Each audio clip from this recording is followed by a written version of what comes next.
Yeah. Okay, please stretch up. You can? Yes? Okay. She just told me she's going to the gym these days. Thank you very much. Okay, so now we will proceed with the third case. So please, just have a seat, please. Scan your QR card again. And we want you to be very active because will be our last case now. So this is Fatma now, who's 37 years of age, and she's a primary school teacher. She has lots of demanding work, both at work and at home. This is what all a multitask woman do. And she enjoys cooking, particularly traditional Arabic dish, which is often rich. And she has experience with various diet plans, but find nighttime snacks to be significantly challenging. Occasionally, she takes walks, but it's not fond on going to the gym, like myself, I do. Okay, so she was diagnosed with type 2 diabetes 3 years ago. She has a father who passed at the age of 65 with a stroke, a mother with hypertension and diabetes, and she's currently getting metformin 1 gram BD, as well as sitagliptin 50 milligram BD. She's experienced frequent headache, suffers from fatigue and poor sleep, and coming for regular checkup. Her blood pressure is 128/80. She's weight 92. Her height is 160, and she has a BMI of 36. So again, I will repeat the case. She's a young lady, 36 years of age. She is quite busy, have a hectic life at home as well as at work.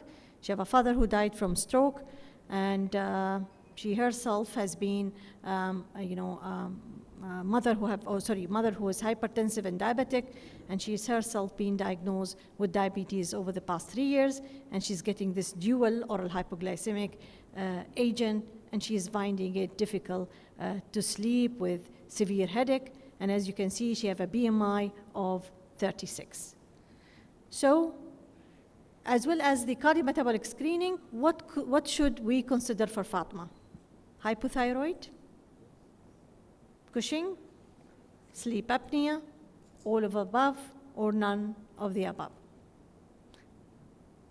And Dr. Salah, I want you later to grab your mic because you will give me comment after we receive the final vote. So please, otherwise we'll ask you to stand up again and stretch. There's only 18 votes. Can we have more? Yeah? Yes? We want to hear from all of you. Mm-hmm. Okay. Any more? Okay. Salah, what do you think? Yeah, okay. So to be safe in defensive medicine, you say all of the above, so you lose nothing. However, in this case, I will concentrate on two things. I shouldn't ignore the complaint the patient came in, which is the issue with the sleep. So sleep apnea is a must. And the second thing is, as a screening, because she's whatever, overweight and tired, the hypothyroidism as well, so TFT or hypothyroidism check. Cushing syndrome is very rare, okay? I came from a place where a tertiary center for neuroendocrine, and got lots of other symptoms and signs which is not present in this case. And anybody think diagnosis of Cushing is easy, that means you didn't see enough.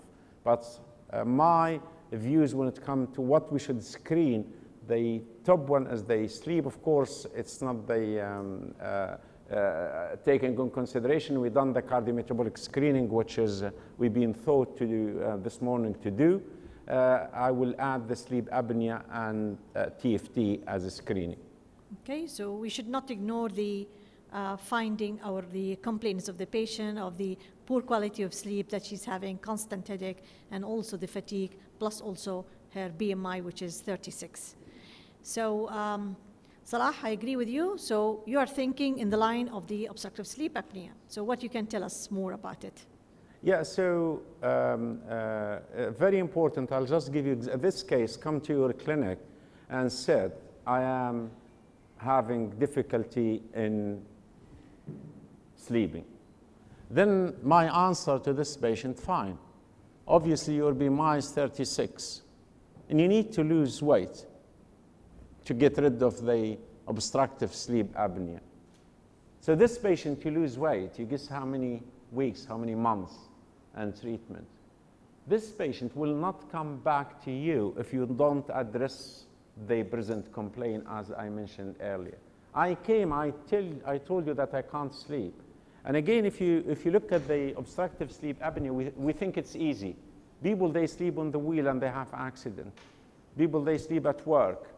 They tired the whole day. There is a huge CO2 retention. They wake up multiple times during the night because of the obstruction. So it's very, very, very, very disturbing event. So the things to do is the full plan to say, well, we have to sort this out. And you refer them for the sleep study to do the sequence of the event, and you have to score that. Because those patients, or most of them, they will qualify for a tool at night, which is the positive flow machine to help them sleep well. And they get, the night they use it, in the morning they will feel completely different, because all they want to have enough oxygen and to wash out the CO2 from their body. So how many of us in this room do any type of questionnaire when you have a patient, you face a patient with obstructive? Just raise your hand. Any one of you follow any one of these suggestions of stop questionnaire or stop bang questionnaires? None? So Salah, can you just comment again on that? Yeah, so the importance of this questionnaire, it gives you the classification. And again, it will ask the right question which the patient wants to be asked. So if you look at the either stop or the stop hang questionnaire, if they ask, so you will be able to know the severity of their sleep apnea. And it doesn't take long to do the questionnaire. So the stop bang score is dependent upon, as I said, on the oxygen saturation, such cases to confirm the diagnosis. That's very, very important. When it comes to the once obstructive sleep apnea suspected, that's time you have to refer them to the specialist. Referral is very, very important. I don't know how many sleep study centers we have in Dubai. You have a Rashid. There's a couple of one in Rashid Hospital as well as in the private sectors. Yeah. Okay, so we all agree that we need also to assess those with obstructive sleep apnea because they are as an equivalent to the, they lead to adverse cardiovascular outcome, heart disease, hypertension, stroke, and then you need to, of course, manage them by holistic approach that we had already, all of us touched on in terms of the diet, exercise, behavior, pharmacological, and also surgical treatment. And already you have seen the slide a couple of times from all the four faculty, so I will not just go on it. And if I go back now to our patient, Fatma, back to Fatma, who's, again, to remind you, she's 37 years of age. She works as a primary school teacher. She's been diagnosed with type 2 diabetes over the past 3 years. She has a father who died at the age of 65 with a stroke, and a mother who have hypertension and diabetes, and she is on dual medication. Now, she was seen by the GP, who requested some lab for her, which include the A1C, 8.5%, fasting a sugar, which is 142, and a normal TFT, and she have a lipid profile with an LDL cholesterol 123, HDL 41, and triglyceride of 195. And also the GP looked into all the other traditional standard annual diabetes assessment that we had already shared with you, which include the ECG, the foot examination, the retinopathy, and GFR, along with the new addition to the guideline, which is the ProMP and ABI, and all they turn to be normal. So just to remind you back, her A1C is 8.5, fasting sugar 142, normal TFT, and she's got all an LDL of 123, HDL of 41, triglyceride of 195, and she have a normal all traditional standard screening along with the ProMP and ABI. So now based on this case of Fatima and the follow-up from her GP and the investigation that requested, what is the cardiovascular risk category for Fatima? Is it moderate, low, high, or very high? Vote now, please. And by now, you should all get this correct. Ahmed, be prepared. Just grab the mic. Okay, still we need more vote.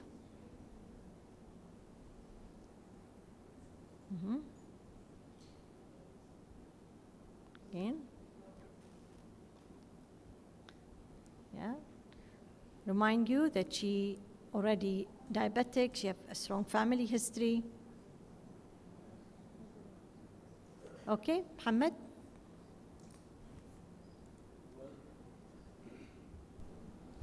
I agree with the majority. I wouldn't put her as high. She's moderate based on the risk factors that she has, the age, duration of diabetes, the risk factors that she's got. She's been screened and she doesn't have an end organ damage. Obstructive sleep apnea is important to be treated. It is associated with other conditions, including left ventricular hypertrophy and heart failure and whatever, but it's not an added risk factor. You screen the person. If they have these problems, we treat them. If they have not, and Fatma does not have them, so her ProBNP is normal, her ECG is normal, her ABI is normal.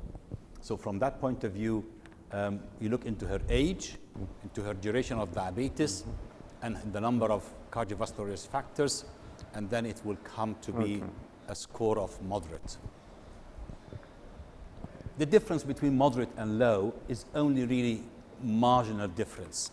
That's why in the following slide, you can see the management. So in both, SGL2 or GLP-1 is not automatically indicated. If she's out of target for glycemic control, you need to think of what options. You still could use one of them if you think that's the most appropriate for her case. That's your decision based on her full clinical picture. The blood pressure for both is 130/80. The only difference between the moderate and low is in the target LDL. For one, it is less than 100. For the second, it is less than 120. But apart from that, there is hardly any difference between the two, really. And then, we just again stress on the other, cardiovascular risk factor, along with also the lifestyle modification. Does, Mohammed, every medication fit everyone? We always say that one size does not fit all. Some medication would be hitting so many, but some others will have added bonus. So the lifestyle modification here, you need to think of the modifiable risk factors. We cannot, of course, adjust her age or gender or family history, but we can modify, or she can modify her weight, glycemic control, blood pressure, smoking if she's a smoker, and so on. So the drugs that would be suitable for her, you can think of a number of factors: costs, availability, impact on other parameters such as weight as well. Thank you. Now we proceed with the other question. So what glycemic target is recommended now for Fatma? A1C less than 7 or less than 8 or less than 6.5%? Please vote now. So Dr. While everybody's voting, I just wanted to make another parallel connection, because I think these are all circular, but so if a patient has sleep apnea and obesity, it increases their likelihood of resistant hypertension, makes it more difficult to treat hypertension, especially. So rather than going to a fairly detailed endocrine workup for secondary hypertension, I think sleep apnea is a big plus, like Professor Salah mentioned. The second thing is, if you have hypertension and obesity, you're twice as likely to develop atrial fibrillation. And we see a lot of young people with atrial fibrillation being referred for ablation, and the BMI is 32. So first you have to lose the weight, then we have to look at the treatment, then we need to look at the recurrence of atrial fibrillation. Actually, from the atrial fibrillation literature, patients who are post-ablation most likely to recur are those patients with obesity and sleep apnea that wasn't treated before the surgical procedure. Right. Thank you for this point, Dr. Hani. Yes, Mohammed, can you just comment now on the recommended target for Fatima? Yeah, I agree with the 100%. She's young, she's 37. She doesn't have end organ damage, so we should aim for as low as possible. So thank you for taking forward that message. Okay, the other following question, how would you manage Fatima's type 2 diabetes? Would you replace her? You remember she was on dual therapy, metformin and DDP4. So would you replace the DDP4 with GLP, or you'll start her on SGLT2, or you'll start her on SU, or you'll start her on TZGs, or any other options? Can you remind us, please, with her HbA1c? 8%.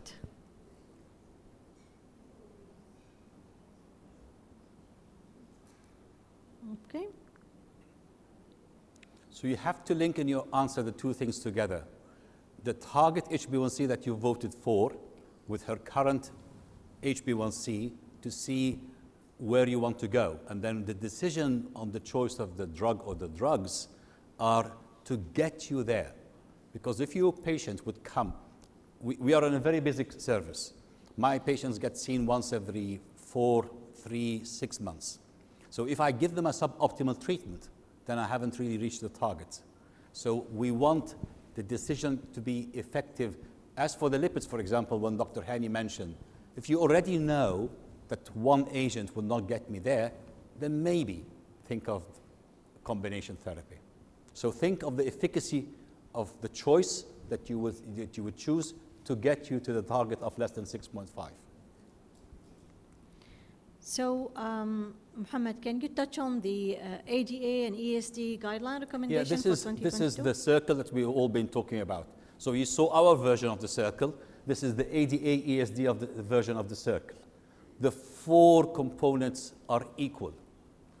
Not one of them is more superior to the other. Okay? You might decide on, maybe I cannot afford obesity treatment, but I can afford cardiovascular protection. We're just having this discussion, me and Dr. Hani.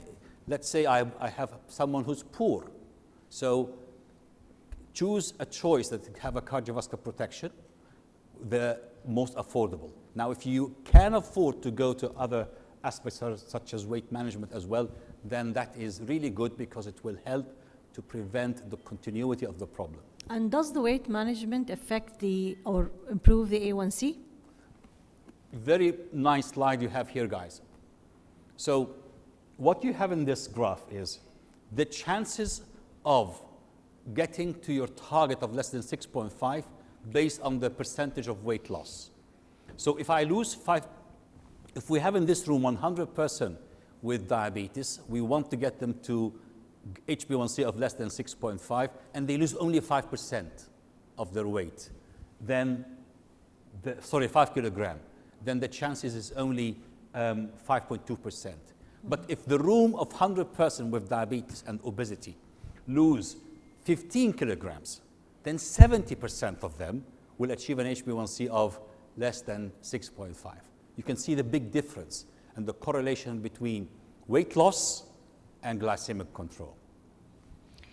Okay, any comment related to, because we had touched on this on the GLP, with GLP, I think Dr. Hani had touched on what is the GLP which have a cardiovascular outcome and what of the SGLT2 can be used in the renal outcome. So what's your comment on which is the best GLP to be One of the most used? important slides that the ADA-ESD have produced, and it's in the latest recommendation because it's the first guidelines that start talk about level of efficacy.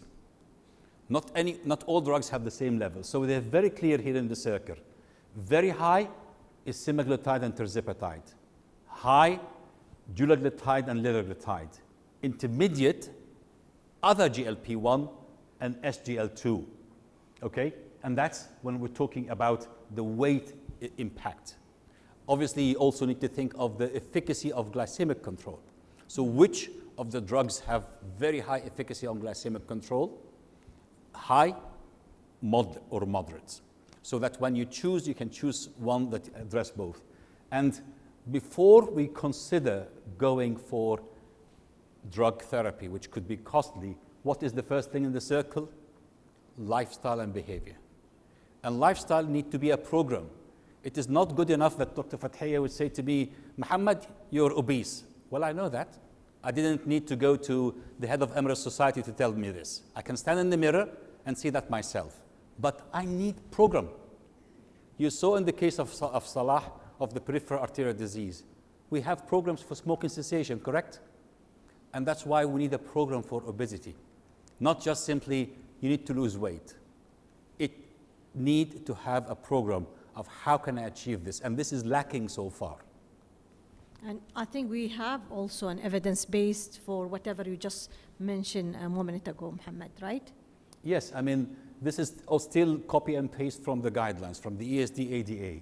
So when we talk about obesity drugs, now we're not talking about cardiovascular protection. So tirzepatide or Mounjaro come to the play because of the strong evidence. But not just tirzepatide, the following slide also give you the data of the semaglutide dose for obesity, the 2.4 milligrams.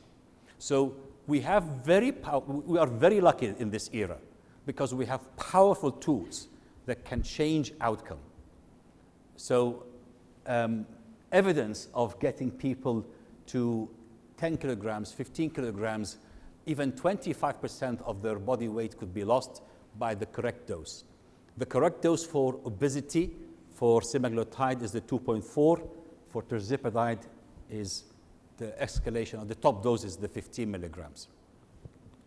Thank you, Muhammad, for your input. So our Fatma, now she go home with a prescription of once weekly GLP and a metformin 1 gram BD, and we counsel her about her lifestyle intervention, change in her diet and exercise. So thank you very much for all the three faculty. We already had covered very important 4 cases which had been touched in the guideline, which indicate the very high cardiovascular risk and high cardiovascular risk, as well as those with the peripheral arterial disease and obstructive sleep apnea.